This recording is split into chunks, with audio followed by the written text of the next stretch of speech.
Hi friends, welcome to the FibreBound Podcast. This is episode 20.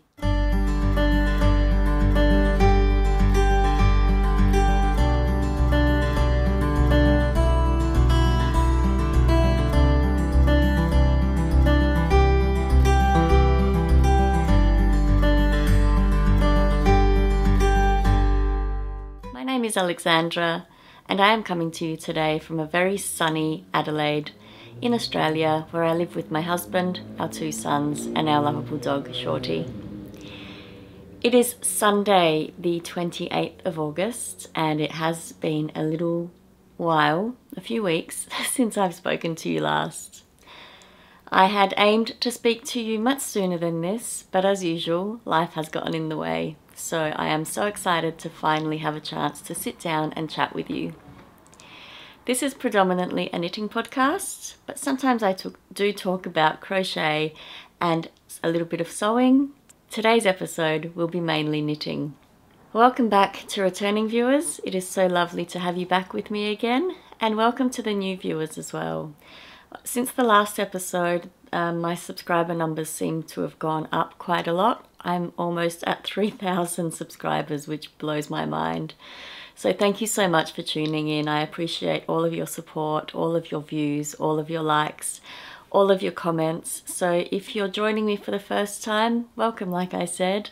And if you like what you see, please feel free to like, comment and subscribe. It means the world to me to be able to interact with you in the comments section. Everything that I talk about today will be down in the description bar. I usually link my project pages to Ravelry, and I try to find alternate links where I can for those that do not find Ravelry very user-friendly. And all of my projects, all of the shops I mentioned should be linked down below for you. If I do forget to mention anything or to link to anything, please feel free to reach out to me in the comments. It is what it is sometimes. Sometimes I miss things, and there's so much to share with you today that I hope I don't miss too much. So I have a coffee today. It's actually gone a little cold. I do have a coffee warmer that I've shown in previous episodes, but that is not plugged in this room at the moment. But that's okay. I'm still enjoying my coffee. And I hope you have a beverage of your choice to enjoy while we sit and have a chat and knit or crochet or do any other things that you may do while watching podcasts, maybe even folding laundry. I know I did that this morning while watching some podcasts as well. So let's start with the finished objects. I have 4 finished objects to share with you today, but I only have 3 with me today, so I'll talk about those 3. And I will then talk about the last one as well and put in some B-roll for you to see it because it has been gifted. Feeling a little bit rusty, so bear with me while I remember what I finished first. The first of my finished objects today is a pair of socks. And this is a pair of socks that I knit as part of Knitty Natty's Sock Week 2022, which happened early July, so a few weeks ago now. And the challenge for this was to knit 1 sock during the week.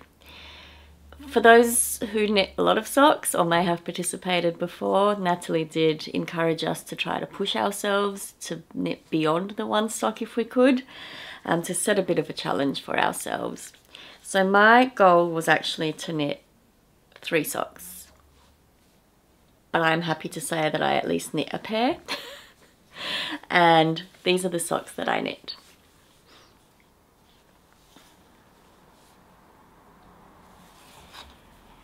These were an absolute joy to knit. I loved every second of this knitting process. And given that I knit the pair in a week, just under a week maybe, I'm really, really loving them so much. And it was just such a fun experience. For this pair of socks, I used Olivia and Oliver Fibres yarn. If I've got that wrong, I'll correct myself on the screen. And this is in the sock set called Baby Shark. And it is so pretty. Look at those speckles. Now the sock set did come with a contrasting mini, which is what I've used for my heels, my toes, and the little accent here on the cuff. And that was in the colorway, it was a different name, Bellini?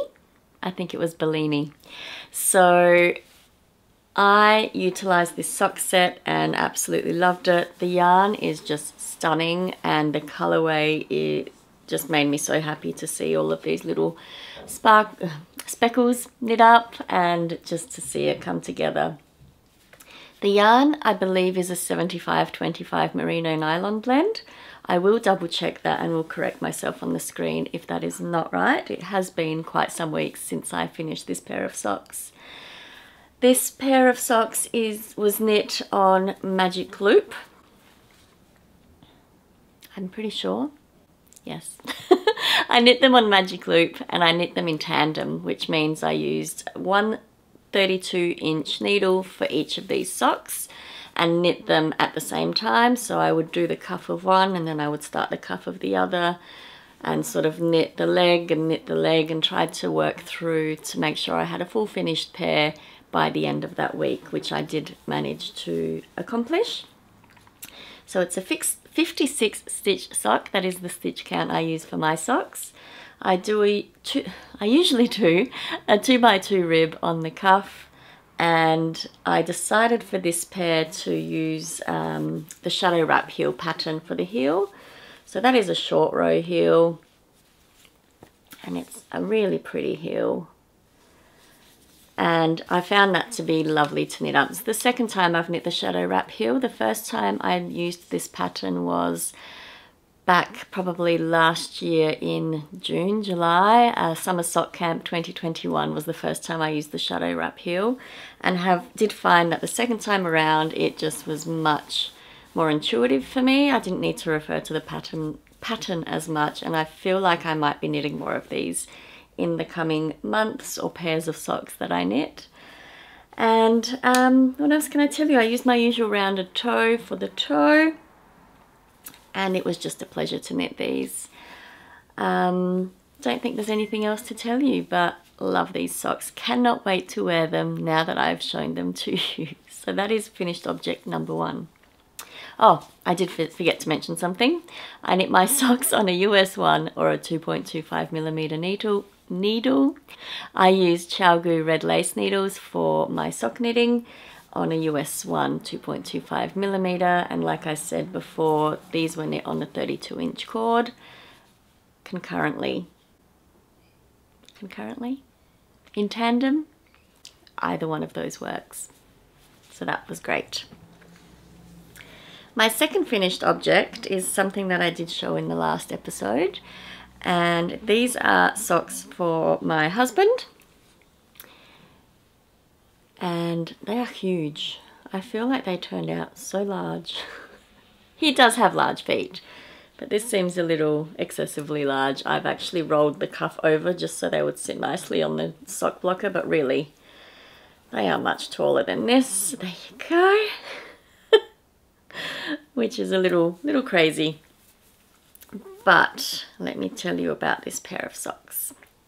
Last time I showed them to you, I think I was around here, and now I don't remember whether I had finished the first sock or not. I feel like I had only just started them. So I finished knitting the rest of that foot, and I think I knit the whole second sock as well. I think that's right. I haven't rewatched my last episode to recall if that was the case, but I feel like that's right. And for this pair of socks, I used a local to me dyer's yarn. This is Finch Yarns in the colour Combat Carl. And it is a 75-25 merino base, I believe as well, which is one of my favourite bases. But this one is a little bit more sturdy, maybe a little less soft, but really nice and sturdy, which is perfect for my husband. He will love these. And for the contrasting heel and toe, I used West Yorkshire Spinners 4-ply, signature 4-ply in the black colourway.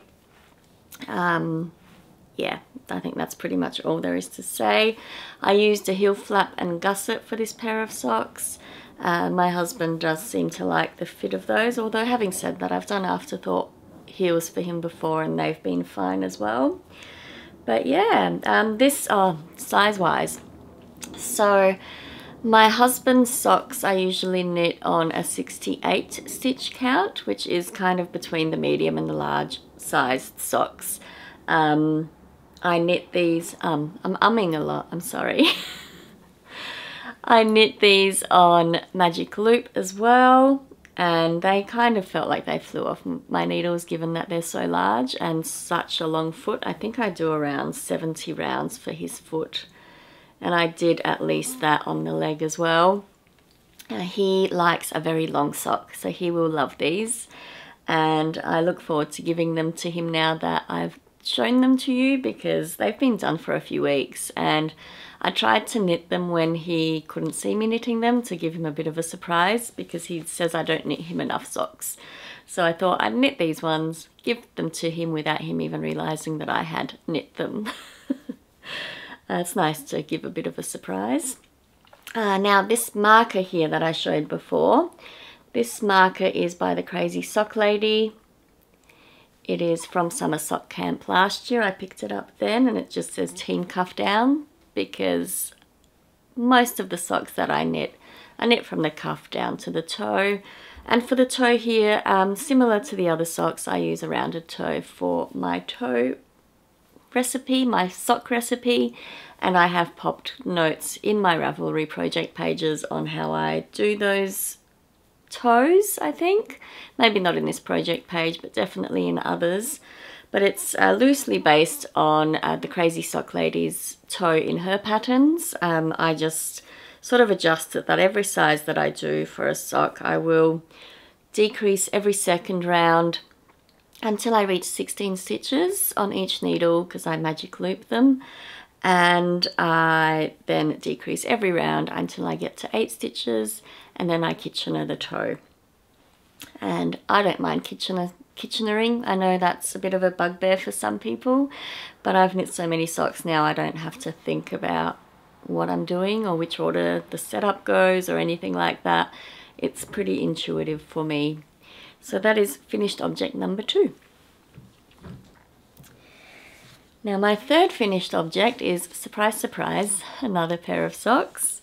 Now these ones were finished this week, and these will be the last pair for Summer Sock Camp 2022 for me. I do have another pair on the needles, but they were started before Summer Sock Camp started, so they won't count. And I'm not keen on starting another pair and just rushing through it for the sake of knitting another pair within the next few days.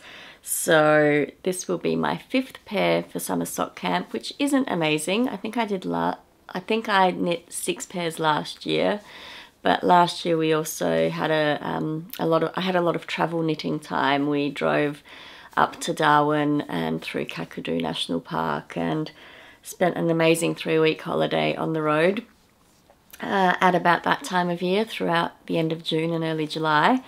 So there was a lot more knitting time, and it was hotter, so I was knitting socks a lot more. Whereas this year I've been home, I've been at work, and I've also been a bit cold because it's been a real winter this year. So I've been inspired to knit other things as well. But let's show you these socks once and for all. These are by Desert Vista Dye Works. The yarn is by Desert Vista Dye Works. I knit these as part of the 8th annual monthly sock club from Desert Vista Dye Works, which is a monthly sock club where you're challenged to knit 1 pair of full socks or 2 pairs of shorties out of one of the Desert Vista Dye Works yarns each month. Now, this is the 2nd year I've been participating in this. If you're a long-time watcher, you've heard me talk about this a lot, but I have linked, and I do link in every episode, the Desert Vista Dye Works information in my description bar, because I do get a lot of questions about this knit along, about the rules, about the yarn, all of that sort of thing. Now, the base that I buy from this dyer, who is Susan, is the Viso base. It's a 75% merino nylon, 75%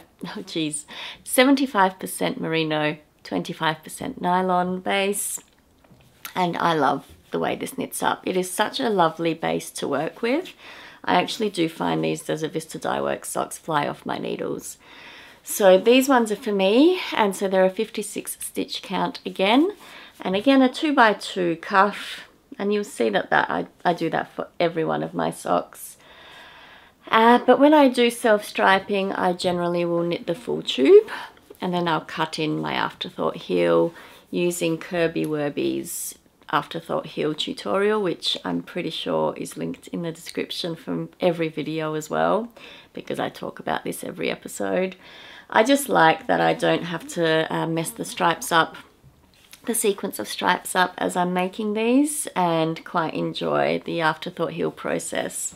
It really makes the socks feel like they go really quickly, to not have to stop and do the heel halfway through. Just keep knitting the tube until it's long enough. And for me, long enough for my foot, I basically usually go 130 rounds from the end of the cuff to where I'm about to start the toe. And then I actually measure back, once the toe's done, 6.5 inches to where I cut the heel. Now, I wear a 36 European shoe size, so I have a pretty small foot. I do recommend a bit of negative ease on your socks, so always, at least if you measure your foot, I would take away at least an inch from the length of your foot to cut that heel in, and obviously the length or the depth of that heel itself as well, which I always take from measuring the toe that I've knit for that sock. I hope that made sense. Please let me know in the question or in the description, in the comments section below, if you do have any questions about that. I'm more than happy to give some more in-depth detail. But yes, 2x2 rib, as I said before. I usually just do this for a number of stripes in the colorway.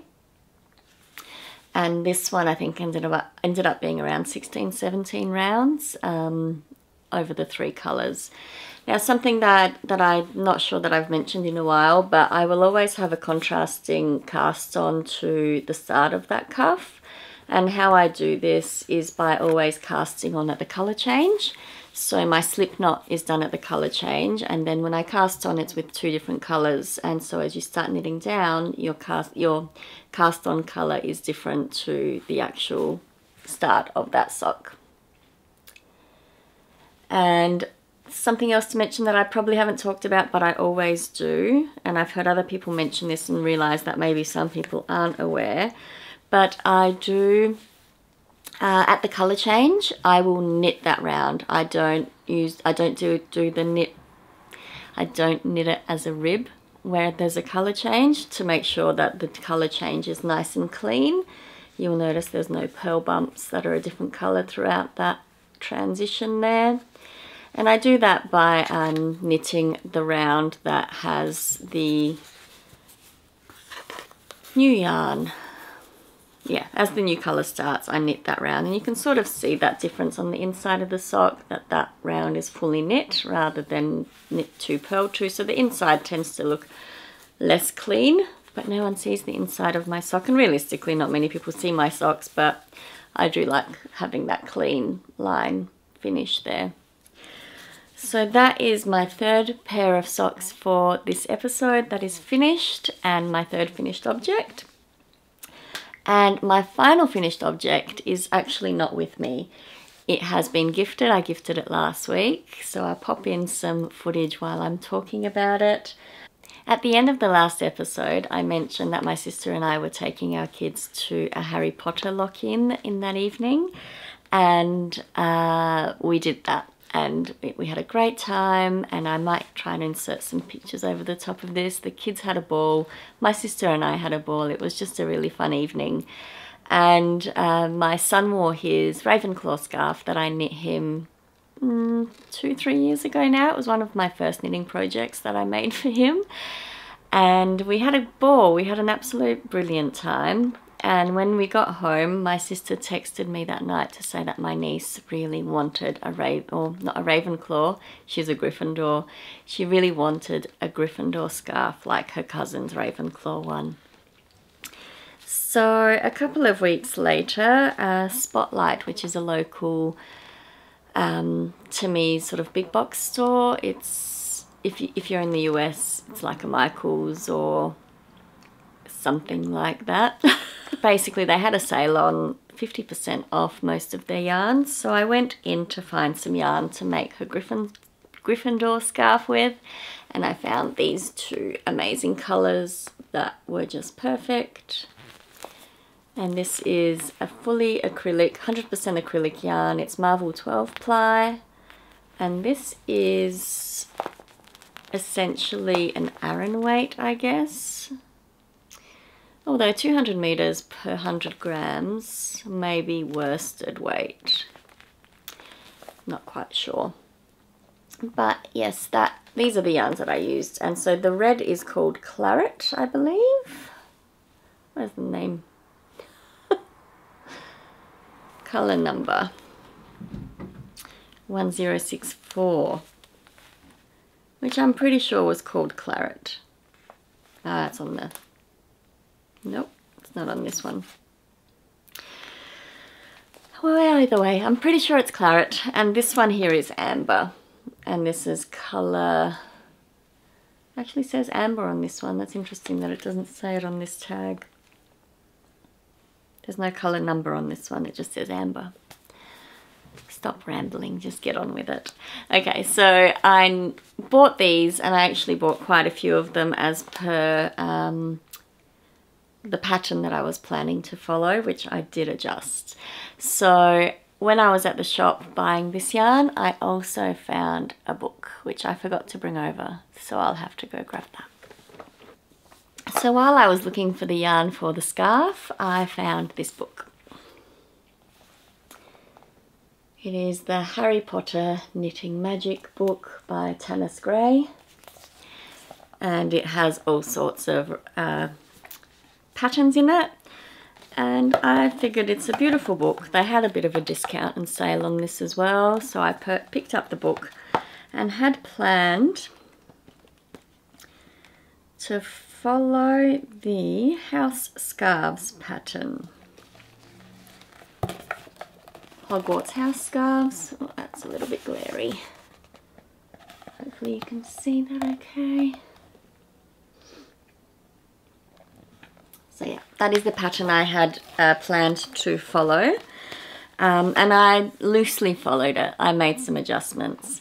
So this pattern is knit in the round, so that you have a tube, I guess, of a scarf, and then there's some finishing techniques that they recommend, and at the end of it you end up with a scarf sort of like that. I'm trying not to show you the pattern because it is obviously a paid for pattern, and yep, some tassels at the end.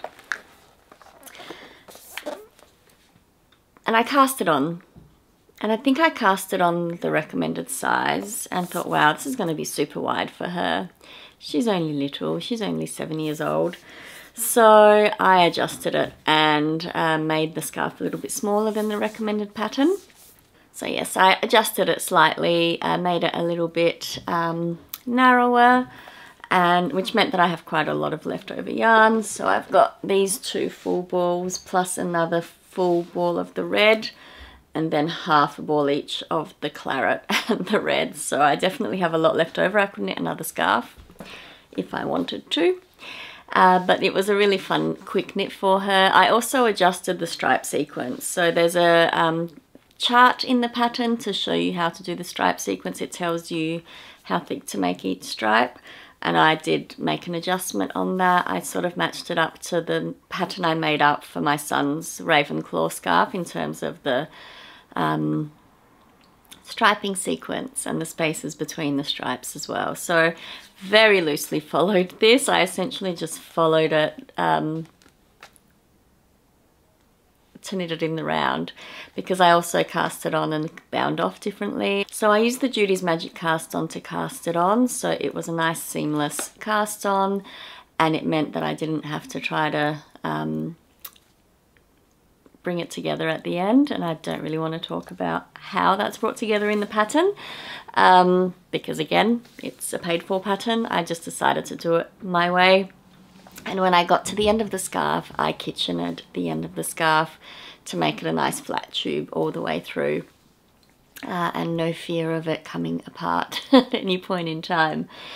And then added some tassels, and again the tassels were my own way of doing them, not following that pattern at all. And it really quite nicely matches my son's Ravenclaw scarf, which he's really happy about, even though it was done in slightly different ways and different techniques. So yes, she loves it, absolutely loved it.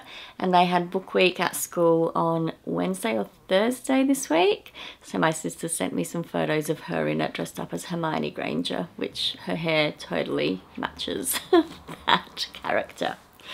So that was lovely, and it was a lovely project. Very quick knit, very obviously chunky yarn.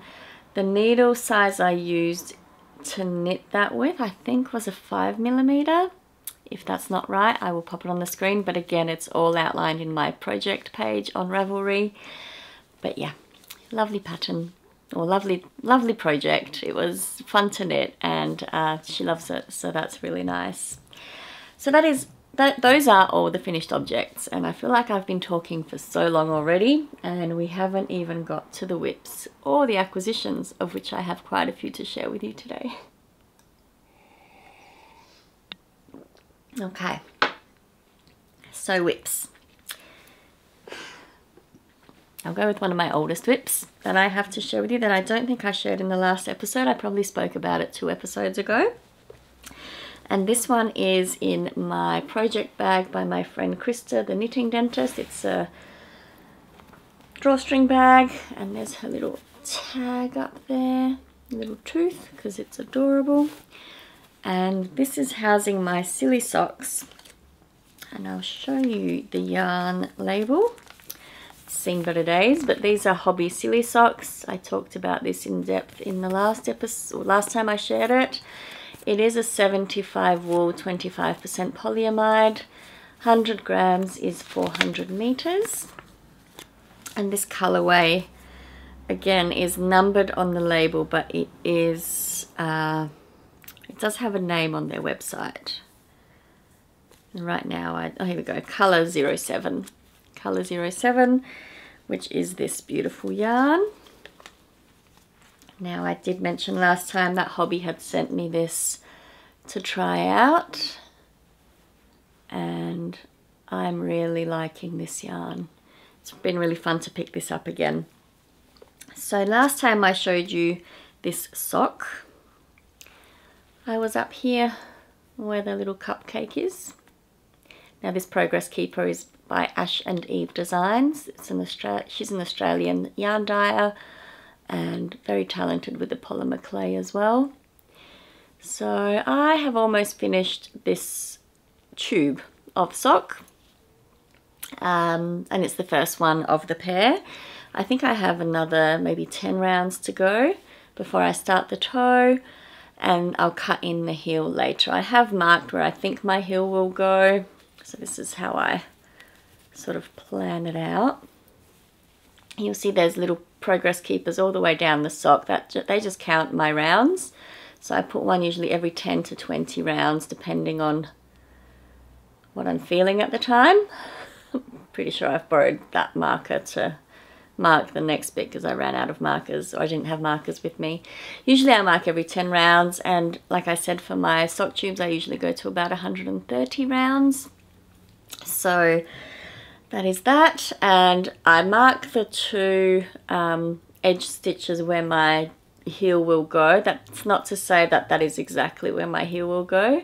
Once I finish the toe, I do measure back 6.5 inches to determine the exact placement, but at least I know which column of stitches I need to pick up from and to.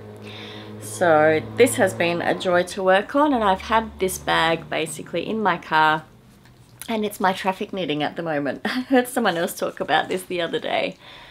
Who was it? I was watching a podcast. I've been watching a lot of podcasts, and someone talked about their traffic knitting that they... might have been Maddie from the Wish Your Needle podcast, perhaps. Yeah, so this sits in my car, and when I get stuck at the traffic lights, I pick it up and I put a row into it. And if the traffic's really bad, I don't actually mind, because I've always got something to do. And I do find that if I really want to knit a lot, I find that you get that lovely Murphy's Law thing that you want the traffic lights to get you and they don't, and then you end up getting to work faster, which is not a bad thing. But yes, they've been my car knitting, and until September starts, they'll probably be my lunch break knitting now as well, because I finished my Desert Vista Dye Works socks the other day, so I will get a little bit of progress done on these over the next week until the 1st of September. So that is whip number 1. Now my other 3 whips, you've seen 2 of them and I have a new one. And I can't remember in which order I cast these on. But my next one is sitting in this beautiful project bag that is Paris inspired by the White Rose Fibre Company. Now this is Courtney. She has a podcast called Knit Now Swatch Later, and I love Courtney's podcast. I really enjoy catching up with her when she posts, and she makes some beautiful project bags as well. So I am storing my Souffle sweater tee in this project bag, and I'll just talk about the yarn quickly. So I am using Lang Yarns lace. It's a silk mohair blend. Now this has more silk content than your standard. So it's 58% mohair, 42% silk. And I'm using the colorway 68, which on some websites says brown, some websites says old rose. And this is the colorway. Whoopsies. And this is all I have left. Which I had 5 skeins. Oh, I have a little bit more, sorry. No, I have a tiny bit more than that. So, yeah, I have this one and these 2 little ones left. Now, I decided to make the long sleeve version of this top. And I have decided to do this a little bit more unconventionally for me. And when I showed this to you last, I was here at this little project, the Progress Keeper. And since I saw you last, I knit the I-cord and the buttonhole. So there's a little button there now. I knit the ruffle, and I will show you in a second. But I also split for the sleeves, and I knit both sleeves. Now I'll talk about the construction in just a second, but I've got both sleeves finished and I'm about to start back up on the body. Now I've knit about 1 inch of the body so far, and I have about, I can't remember the pattern recommendation on how long the body should be, but I've got quite a bit of the body left to go, and I have less than 50 grams of yarn left, so I'm getting a little bit panicked that I might run out of yarn, which is a reason why I sort of knit the sleeves, and I've stopped, and I'll tell you why in a minute. But I am using my ChowGoo interchangeable set for this project, and I've got some little needle toppers here just to make sure nothing falls off. These are by Rainbow and Sprinkles here in Australia, and they have some beautiful needle toppers, beautiful yarns, beautiful kits and things. So they definitely do ship in overseas, so I'll link them down below. Feel free to check them out. And yeah, I'm loving the way this is coming together. My aim had initially been to finish this by this weekend. I had wanted to wear it this weekend. We celebrated my son's 18th birthday yesterday, But when I finished the sleeves, or actually as I finished the first sleeve, I got a little bit worried that I wasn't going to have enough to even finish the second sleeve. So I did a panic order and ordered more yarn. Calculated it, couldn't quite concentrate, and I couldn't concentrate at work that morning, so put in a bit of a panic order. And yeah, I'm just waiting for that yarn to arrive. But what was I going to say? I was going to talk about the construction. So this is obviously a paid for pattern, but I can tell you that this top part here is knit in a single strand of the mohair. And then the body and the sleeves are knit double stranded, which is why I'm using quite a lot. Now, I am a big proponent of trusting the designer, and I know that my gauge should mean that I am not using up more yarn than what is recommended, but I'm thinking I might want a little bit more length on the body, and I'm worried that that won't be an option if I keep going. So that's the other reason why I ordered the extra yarn. But what was I going to say? So in the pattern itself, it does say to do the ruffle and the I-cord at the end. Now I decided to do it just after I split for sleeves and before I started the sleeves. The main reason for that is that I wanted to try it on to make sure that once I split for sleeves, it was sitting how it should, and I was really happy with the fit and with how that top part was sitting. This button is obviously unbuttonable. I just put a plain little button on there, little pearly one. And yeah, I do recommend that if you make this pattern, you follow that buttonhole recipe, or not recipe, instruction, because it is a very beautiful little effect here at the back, and it's very functionally useful. It's very functional. Words.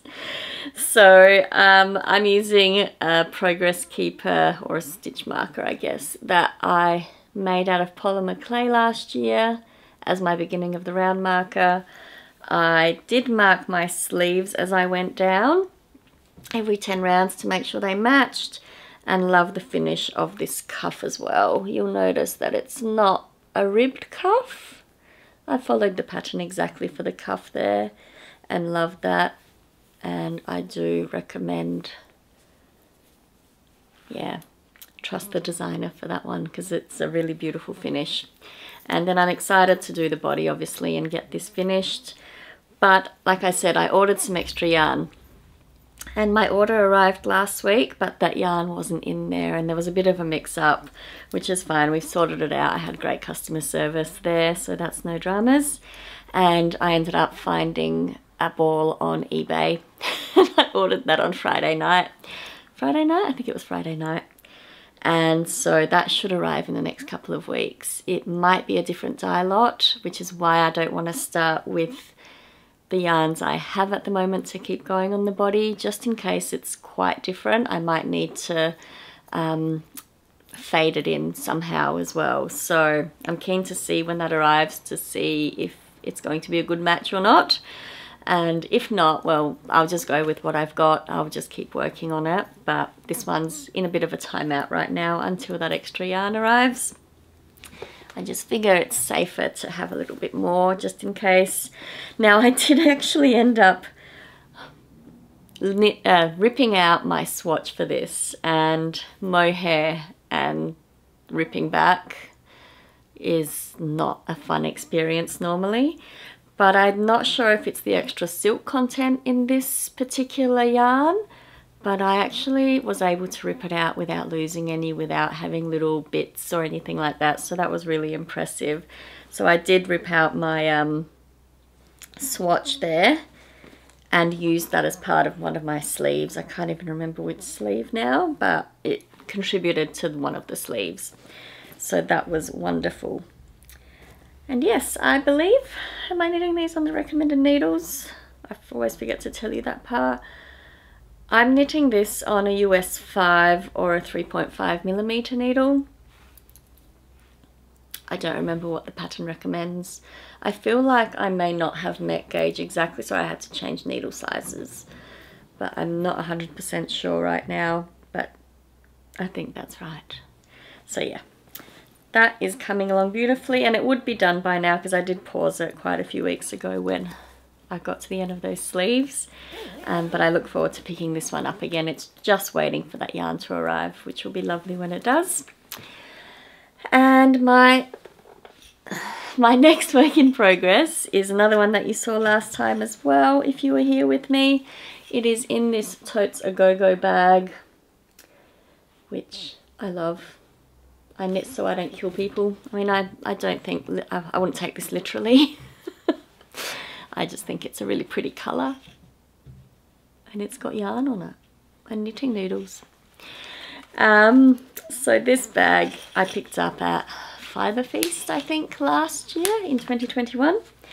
And in here I have the yarns that I'm using. I'm using a Hedgehog Fibres Skinny Single. Wow, the words. Skinny Single in 100% merino.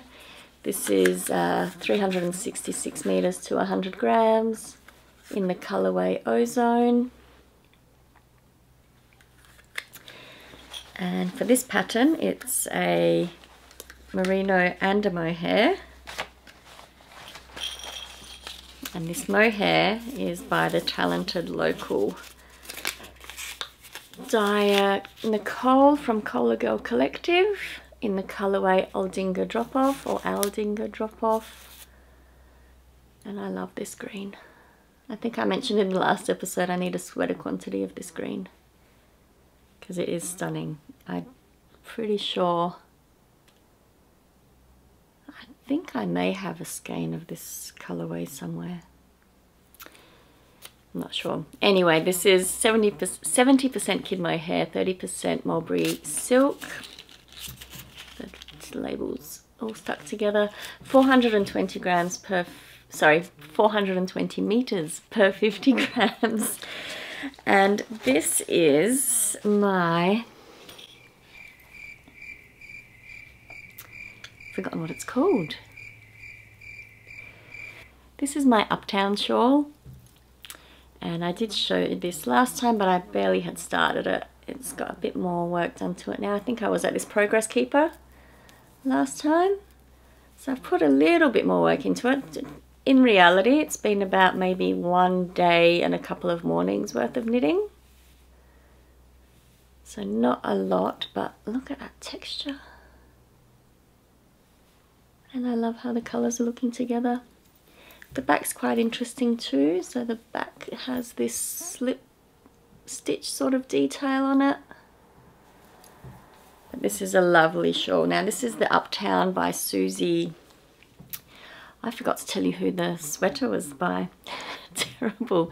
I'm sure I will have put it on the screen, but the souffle top tee that I'm knitting from the previous whip is by Penrose Knits, or Laura of Penrose Knits. Super talented. I have almost every one of those souffle patterns. She is just about to come out with the chunky souffle, and I have some chunky yarn up there that I think will be perfect for it. I just need to buy the pattern and swatch and see if that'll work out for me, but I have an idea for that one as well. But anyway, back to this one. This is by Susie Howman. Yes, Susie Howman designed this beautiful shawl, and I cast this shawl on as part of the, I really need to write these things down. I do have them written down, I just don't have them here with me, which is terrible. Not great planning, but I really wanted to chat with you today. Across the Pond Shawl Mal, that is hosted by Fernanda of Little Monkeys and Me podcast and Ruth from the Ruth Loves to Knit podcast. This is the second year they're running this shawl knit along. Now I'm not going to finish this shawl. I am only about 11% into making this one, and I think the knit along ends at the end of this month. So I won't be finishing it, but I'm really happy that the make along has inspired me to finally start it, because I bought yarn for this yarn for this shawl about a year ago, over a year ago. So really exciting to be getting some work done on this. Now I have this thing about big projects that feel a bit overwhelming in terms of progress, like you feel like you're not getting very far. I tend to want to write myself out a bit of a plan. And so I don't think this gives anything away. It's just showing you the percentages. But essentially I'm about 11.59% of the way through of making this shawl in terms of stitches. So I still have a little way to go. I don't want to show too much detail there, just in case it gives something away. This is a paid for pattern. It is a beautiful pattern, and I am really enjoying working on it. It's a very soothing knit, which I really enjoy. It's not mindless like stocking there. It still keeps a little bit more interest there, but it is very soothing. And you may have noticed some progress keepers on there. It's an 8-row repeat, and I'm marking every 8th row just to make sure I don't get stuck as to which row I'm on. Although I do try to get through one full repeat in a sitting, which I think might be why I'm not picking it up as much as I would like to. Maybe I just need to take that pressure off and just knit a row when I can. I just don't want to lose track of where I'm up to, and I don't want to stuff up the pattern. So yes, that is the Uptown shawl by Susie Hellman. Fantastic project. Now my final work in progress that is active, I do have other works in progress, but they're not really getting much love. I did work on my crochet blanket a little bit since the last episode, but not significant enough to really show you. I had hoped to finish it, but I got sidetracked by the scarf. So I definitely did some knitting this last month or so. But my last project that I want to share with you today is actually a test knit. Now I'm testing a beautiful top pattern by Herb Garden Knitwear. Now this is Hannah, and she is a super talented designer. And this pattern is called the Reyna sweater. So I am loving it. It is, I'll show you the yarn first actually, because I had to buy yarn for this project. So this is also a new acquisition, but this is the Isaiah Merino Linen Blend, Merilyn, which is 80% wool, 20% flax linen. 80% wool, 20% linen. It is 208 meters per 50 grams. And it's in the colorway 70. Now again, that's looking really dark. I don't know if that's accurately showing in the viewfinder there. Let's see, that looks a little bit more like it. Maybe it's more blown out up here. But yeah, so this is the yarn I'm using. And it's lovely. The pattern is written, I think, for Knitting for Olive yarn from memory. No, it's not Knitting for Olive. It's Osterman Merino cotton, 50 gram, 230 meters in 50 grams, 55% organic merino lamb's wool, 45% organic cotton. That is the yarn that is used in the sample. And excuse my terrible color printing, but this is the top there. It's got some beautiful lace detail in the yoke, and it's really pretty. I saw this and just wanted to desperately cast it on, so I was very excited to get onto that test knit. So I'll show you how far I've come so far. I am almost at the sleeve separation, which is a bit exciting. I actually will reach that today, I think, which is very good. Just get this to you around the right way. It's going to look a little bit bunched up on the needle here, but yeah, there it is. So the beautiful neckline detail here with the lace is so pretty. Hopefully that's showing up okay. And yeah, I did some short rows at the back. The pattern has those included and has some great instructions on doing those, which is good. And I think there's a video link in there too, which I don't think I used. But this uses German short rows. And the last pattern that had short rows had wrap and turns. And that, I can't remember which pattern that was now. But I do find I like the German short row finish much better. It's just a cleaner finish than wrap and turns in my mind, or in my experience, limited experience with short rows really, but yeah, really loving this and how it's knitting up. I'm knitting this on the recommended needle size. I gauge swatched because, you know, you have to when you're test knitting. And also I want it to fit, so I don't love gauge swatching. It's not my favorite thing to do. And for something like the scarf, for example, I did not gauge swatch, but if it's a garment for me or for an adult, I do. So I think this bottom bit was on the recommended yarn there. That's my gauge swatch.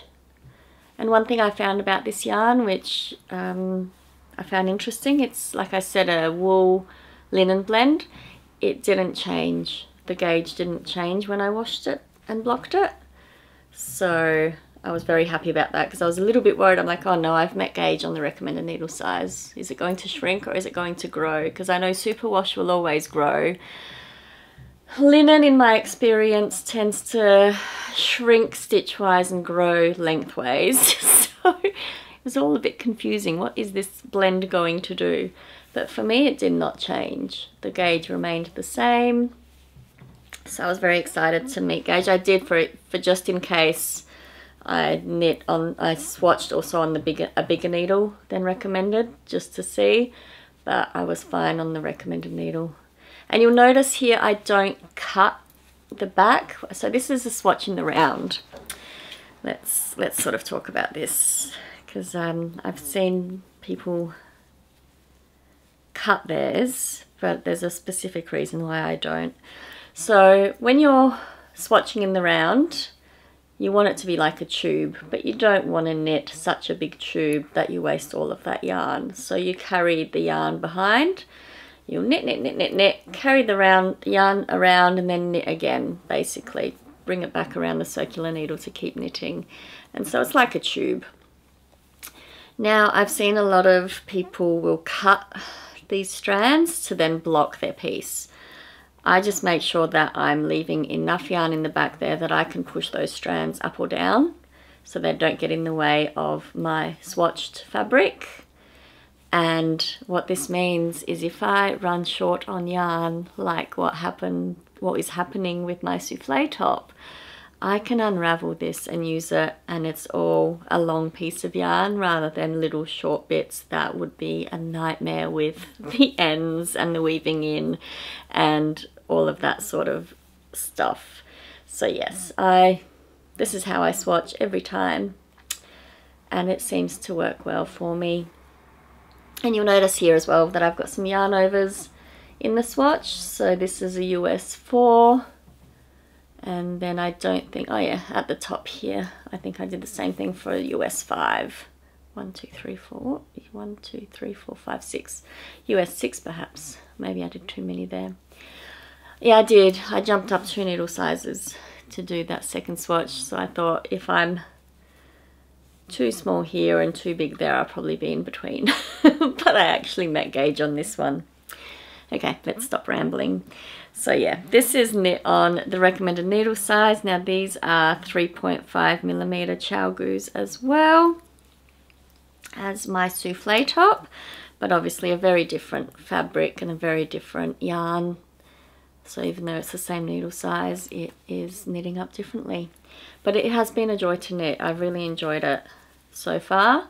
I'm looking forward to splitting for sleeves and trying it on, which I should be able to do later today, which is good. Now, I didn't talk about the bag that I have this in, I just realized. So this project is in one of my other Knitting Dentist project bags. I love this one.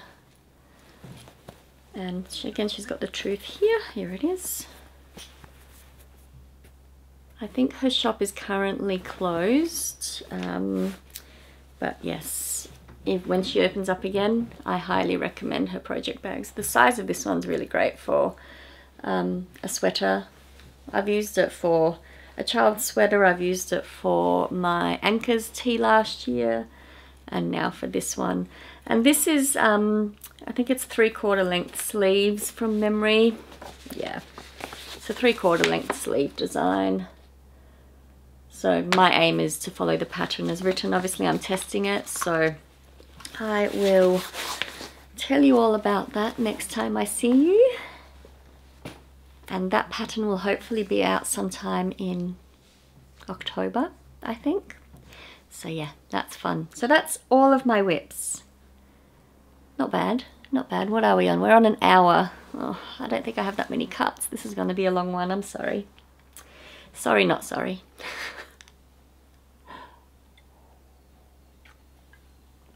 I had hoped to get this one done pretty quickly today, but as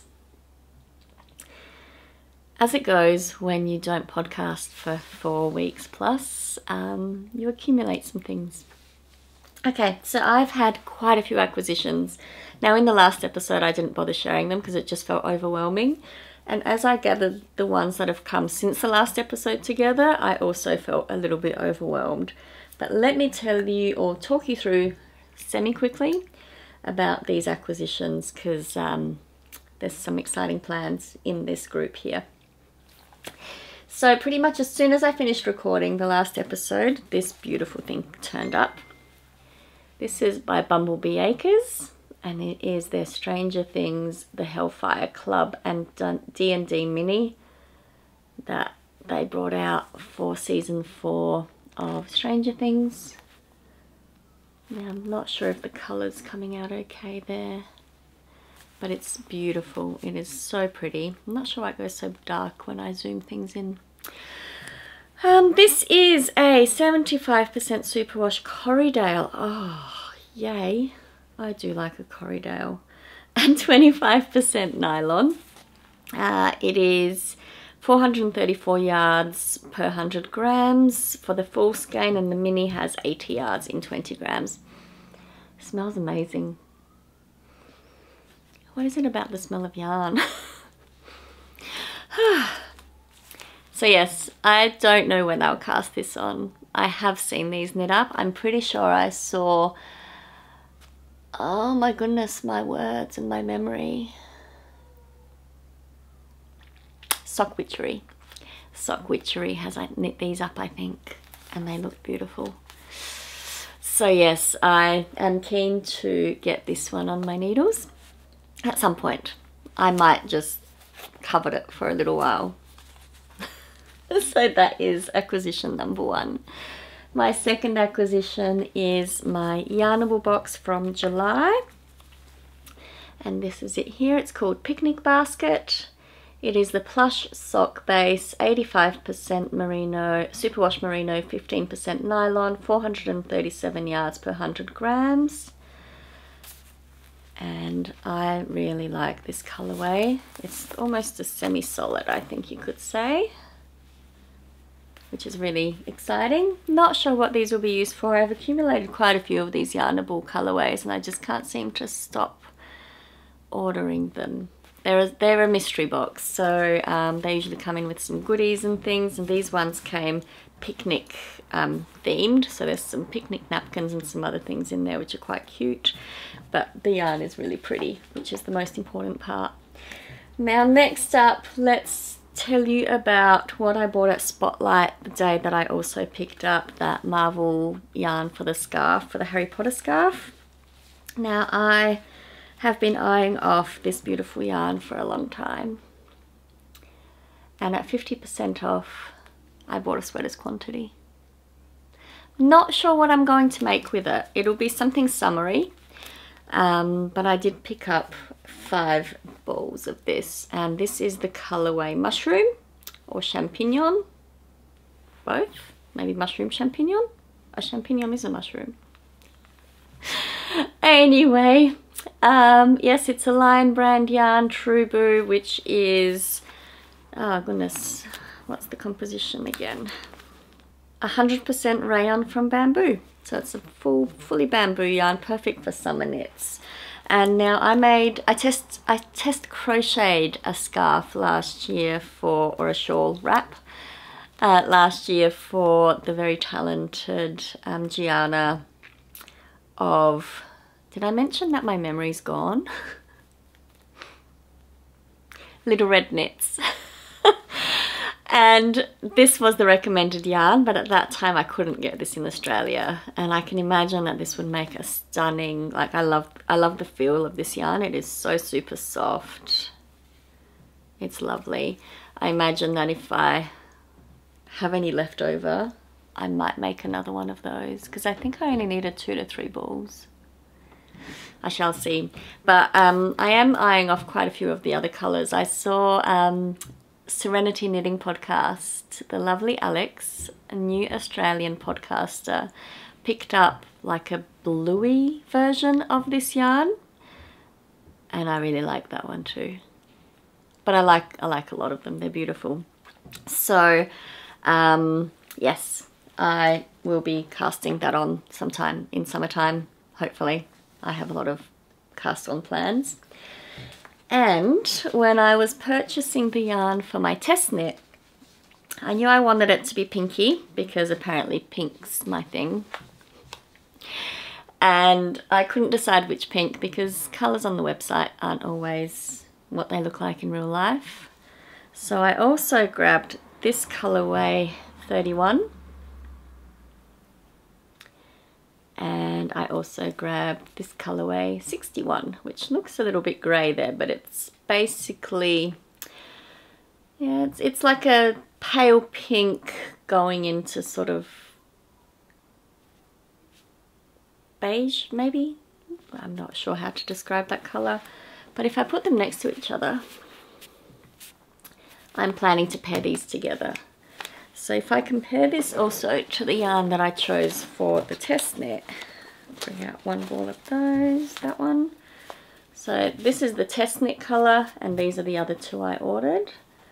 And obviously I found it very hard to choose which one to use for the test knit, because they're all stunning, and this keeps getting really dark. But what I decided is that this one looks great with both of these. So I wanted this one to be the top, because these 2 look really nice together. And my plan for the remaining ones that I got is to do the half and half wrap, half and half triangles wrap by Pearl Soho. The yarn here is a very similar blend to the Pearl Soho, is it linen quill? Is that what it's called? I think so. But obviously I bought it locally, so it's not the shipping, that part of the cost was nowhere near as bad. And just also to mention, especially for my Australian makers, these yarns were purchased, and I buy all of my Isaiah yarn from Sunspun Yarns, who are located in Victoria, and they have super fast shipping. I think it's $10 flat rate shipping, and I got these within a business day, I think. They came the next day or the day after, which when you're looking for yarn for a test knit is perfect. You don't want to be waiting for weeks for your yarn to arrive. So very happy about that. So this will eventually be my half and half triangles wrap. Now obviously I have a few more balls of each. There are 5 balls of each of these, which should make the large version. I know the large version says 300 grams of each colour, but this is 250 grams. So maybe not the full large version, but it would be between the small and the large. And my friend Maddie from the Mad About You podcast mentioned in one of her last episodes that she's keen to do a knit along potentially when she comes back from Europe for the half and half triangles wrap. So I'm ready. I'm ready for that one. Now my next acquisition is this beautiful self-striping yarn by Heathermaid. Heathermaid is an Australian dyer, and this is in the colourway Midnight Desert, speckled and striped, and I love the way she dyes her yarns. This is Heather, I believe.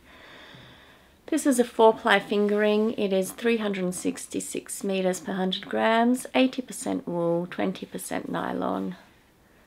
And it's so pretty. And I hope that's actually, I'm really worried that these ones aren't coming out the right colors because it's going really dark as I bring it closer. But yeah, probably back here, better representation. So that will be a pair of socks one day. I have no specific immediate plans. I just couldn't resist that colorway. And we have more, but wait, there's more. Should have talked about this one when I talked about the other Spotlight purchases, but I also picked up this book recently. Now this is Knitted Animal Friends by Kerry Lord. No, this is not Kerry Lord, that's Kerry Lord. This is by Louise Crowther. Now I saw, this is terrible. How many times am I going to get stuck today?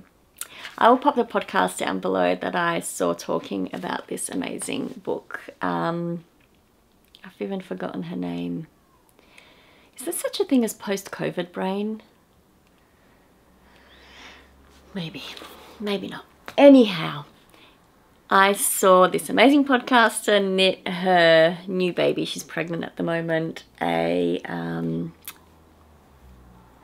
can't even remember what animal it was. That's terrible. And I'm not sure that it was out of this book. I think it was out of the subsequent book because this author has just released another version of this book, which I have ordered on Amazon.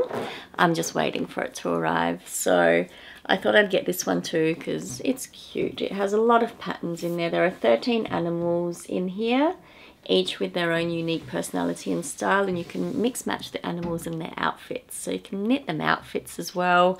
And I have 2 nieces and 2 nephews, so I think I might have to go down this pathway at some point and make some toys, which I never thought I'd want to make. But I got very inspired recently after seeing a few of my podcast friends make toys, including Maddie from Mad About You, but she always uses this book, which I also couldn't resist. And I picked this one up off of eBay. No, I didn't. Amazon, and it's Edward's Menagerie by Kerry Lord, and there's some gorgeous animal friends in there, and I have a plan, and I've already bought yarn, and there's something that I'm going to make out of this book, but I might talk about that later. And this is a beautiful book too. They're just stunning. Like, I feel like my knitting book collection is growing and it's certainly diversifying. Which is great. It's always fun to try new things. It's fun to make different kind of projects. I really do like trying, I really do like trying to do different things, and yeah, it's fun. So, okay, what am I going to tell you about next? A couple of project bags, and I'll head back to some more yarn because I've not been able to control myself. So, I think it was before I recorded last I ordered this one, but it arrived in the last week or so. So this is a new project bag by Sandy by the Lakeside that arrived in the mail. It has mushrooms with pink spots. It was too cute. I couldn't not. Tell you a little story. When I was 4, maybe 3,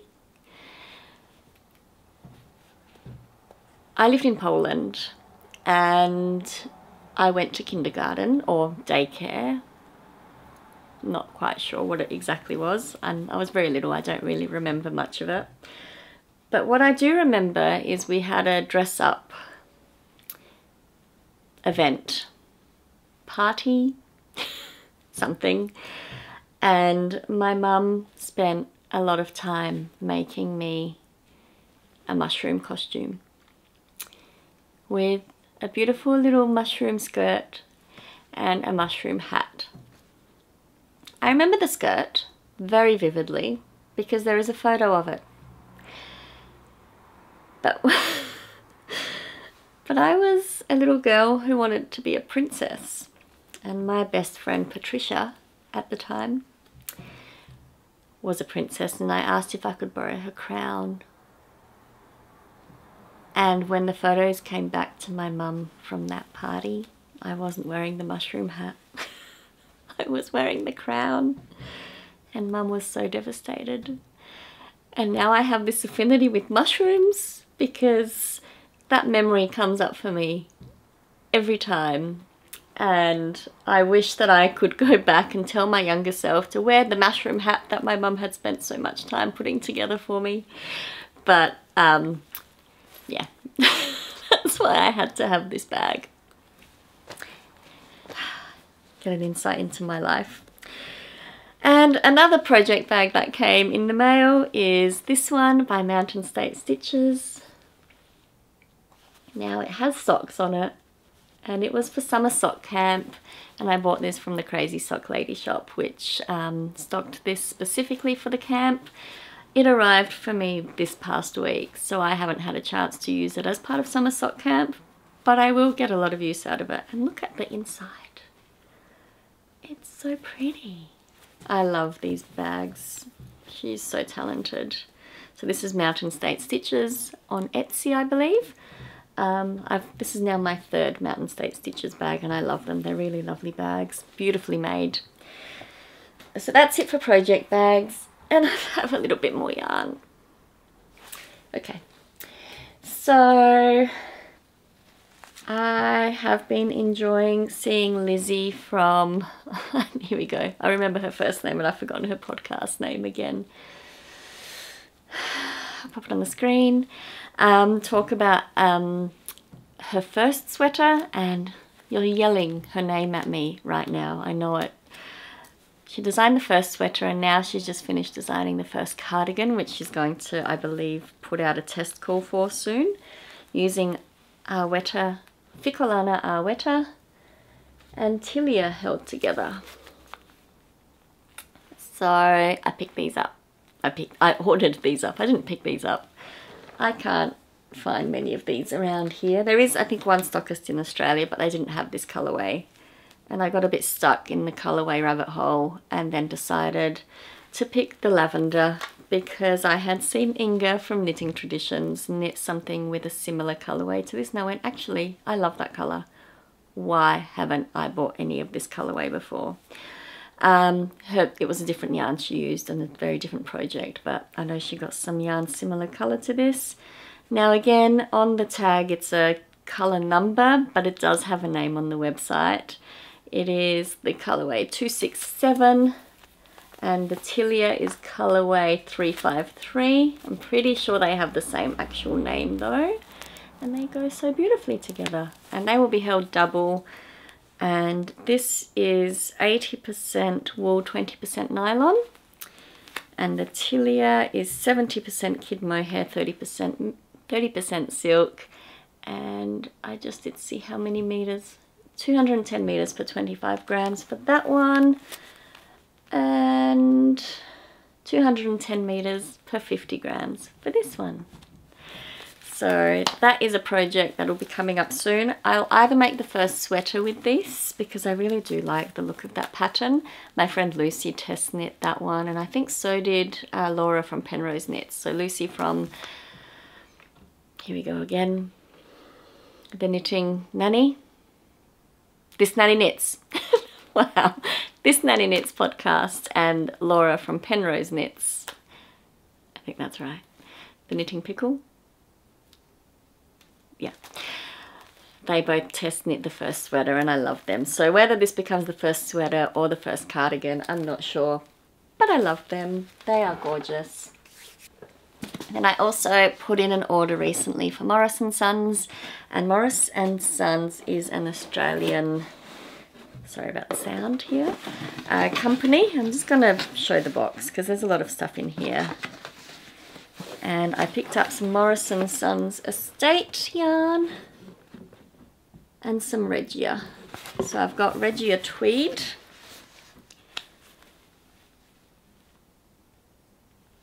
And these will be socks. I've got 2 balls of this one and I've got 1 ball of this one, and I like the feel of this. This is Regia the sock wool. This one is, oh, what is it? Doesn't say there. 75% wool, 25% nylon.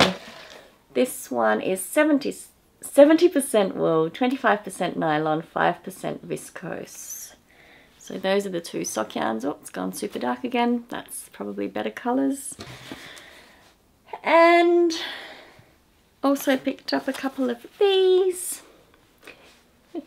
These are Regia, the sock wool as well. So again, 75% wool, 25% nylon. Pretty sure this colourway is called Rudolph. So this is, again, I think it says the colours in numbers on the labels, but they have names on the websites. This is colour 09413. Pretty sure it goes by Rudolph. This one is colour number 01936. Cannot remember what this one was called at all. But I have a plan for this one that I'll talk about when that plan is enacted. I think there's some gift knitting in my future. Now Morris and Sons Estate. This yarn, I've got 6 spools of this one and then one each. I'm throwing them around. Give me a second. 6 of the grey and then one each of the white and the dark there, called Thundercloud. I'm going to be making an animal friend and I will talk about that more later. So this is the colourway Building, or 1056. And it's the Morris and Sons Estate 10 ply. I know my friend Maddie likes to use their 14 ply, but this is my first project of this type, so I just thought I'd start smaller rather than bigger. And this one is called Jasmine. It's basically a white. It's a beautiful white, actually. And this one is called Thundercloud. So I'll share more about this when it's time to share more about this one. And final purchase. I went to my local yarn store on Thursday night. We had a knit night there, in-person knit night. It was the first in-person knit night that I have done at the yarn store since before COVID. And it was so fun. We had such a great time. Prue Raymond, who is a local Adelaide knitting teacher and designer, was working on an art installation this past week as part of the South Australian, it's called the Sala Festival, South Australian something arts. I can't remember what the L stands for, terrible, I'll look it up, I'll pop it on the screen. And we chatted, we knit, we drank mulled wine. It was a phenomenal evening. And on our way out, my friend Reyna and I looked in the bargain bin and found this yarn at 50% off. It's a Katia, I think. Yeah, Concept by Katia, mohair lace. It's 100% mohair kid yarn. And this is the colorway. It's a number again. 312. Now it's 100% mohair, but it actually feels quite lovely. Like, it feels really quite soft. I was expecting 100% mohair to feel a bit more scratchy. No, I'm pretty sensitive to scratchy things. It's a little bit of something, but it's not uncomfortable. And I'm thinking I might hold it with something. I have 6 of these. Oh goodness. 6 of these. Cleaned out this colorway. This is 100% mohair, as I said, 25 grams, and there are 162 meters or 177 yards per 25 grams. And yeah, this will be something. I haven't decided on this one yet. Everything else pretty much has a plan, almost. This will be something. So if you have any, it's essentially a lace weight yarn, I think. If you have any suggestions, please feel free to comment down below. Definitely thinking garment. Yeah, not sure. Need to find something to hold it with because that is a very pretty colour. Yeah, so that is, I think it's everything. I'm likely to turn around at the end of this episode and see something else. And I don't think I've missed anything significant. I did get a new sign. I don't know if you can see that. I don't know if that's in frame well enough. But, yep. Not even sure if that's relevant. But okay, that's been a lot today. Thank you so much if you've lasted this long. I completely understand if you didn't, because that was a lot of acquisitions. But I didn't want to not be transparent with you about all the things that I'm buying. Having said that, I don't think I have any outstanding orders at the moment. I think I'm pretty much up to date with my purchases, and I'm trying to be a little bit more reserved with my purchasing right now. We'll see how long that lasts. But that is it for the knitting and the yarny content, and I thank you so much for joining me today. Now I will just quickly talk about some life stuff. There's a little bit, I guess, to update on, but nothing great, I don't think. I think I have more hair on my face, yep. Oh dear. So yes, it is August the 28th.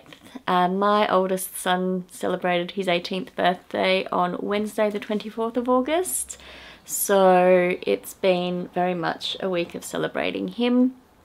We just went out to dinner as a family on Wednesday night, the four of us, and that was lovely.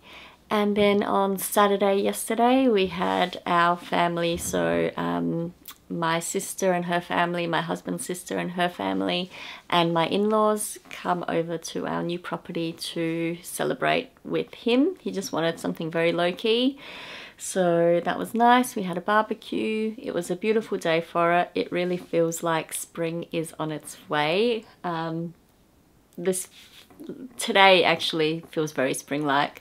It's the first day I'm not wearing hand knit socks because it's warm enough not to. Yeah, so that was a beautiful day to celebrate him yesterday with our families. My parents are overseas at the moment, so they couldn't make it, which is a shame, but we'll see them when they get back in a few months, which is exciting. And that is really the most exciting thing that has happened in recent times, apart from the fact that our house build is progressing. Finally, I feel like, I don't think I mentioned it in the last couple of episodes because nothing was happening. We were waiting for frames. And in the last couple of months, since mid-July, I think, it's just all happening, and we're almost at lock-up stage now. So we have a roof, we have exterior walls, and all the internals are starting this coming week with some insulation, and the walls are getting installed, and yeah, we should be moving in there in November, which is very exciting. But what that means also is that I need to pack this house. I'm going to need to start sorting through things, which will take away from knitting time, which is not my favourite thing. I feel like if too much knitting time is taken away, I get a little bit crabby. My favourite time of day is when I'm knitting, whether that's before I go to work, and I have been trying to get up a little bit earlier, go to bed earlier, get up a little bit earlier and have a little bit of time before work to knit. So maybe get in 15 to 20 minutes, not a full half hour usually, but a little bit of time, which is nice. And then when I get home, once dinner's done, once everything's cleaned up, I love to sit on the couch and just knit the evening away. It's my favourite thing to do. So yes, packing times will take away from knitting times, but I am so excited that I'll be setting up my yarn room or craft room in the new house. At the moment I record in my bedroom, and my yarn stash is sort of everywhere in here. Every nook and cranny there is yarn.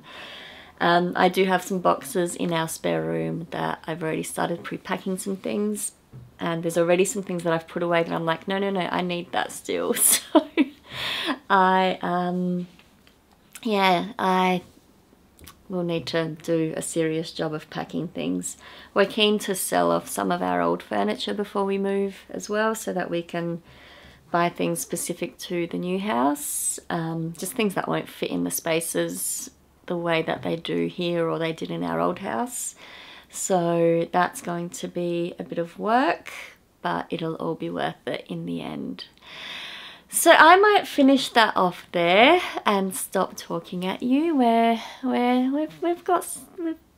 chatted a bit today. But I hope that you've had a chance to sit down, relax and do some knitting, and if not, get some chores done while you've listened to me talk and talk and talk today. I thank you so much for taking the time to spend some of your precious time with me, and thank you so much, and I hope I get to see you again very soon. In the meantime, I look forward to chatting with you all on Instagram if you're on there.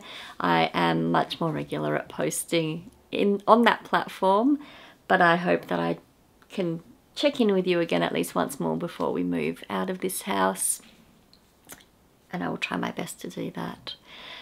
Take care, happy knitting, happy weekend if it's the weekend where you are, depending on when I post this, and I look forward to seeing you very soon.